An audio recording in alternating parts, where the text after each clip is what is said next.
taglia più io, copyright della materia prima, stringo il cordone della borsa. E remontando un seno di marketing, signori, io porto la 56. Ma cosa stai qui a fare tanto lo splendido? Mi dissi una serie di qualche anno fa una mia cara amica.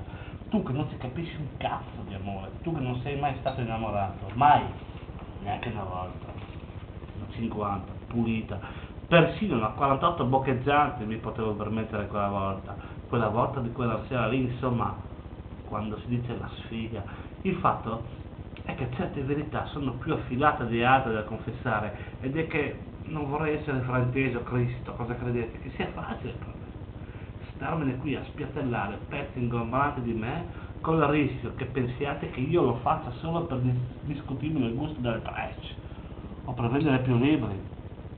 Anche il fatto che sono un razzista, ma non come quei cialtroni in camicia verde che starnazzano contro il sud o contro la Roma ladrona, e che però poi si sposano una siciliana e le romane, beh,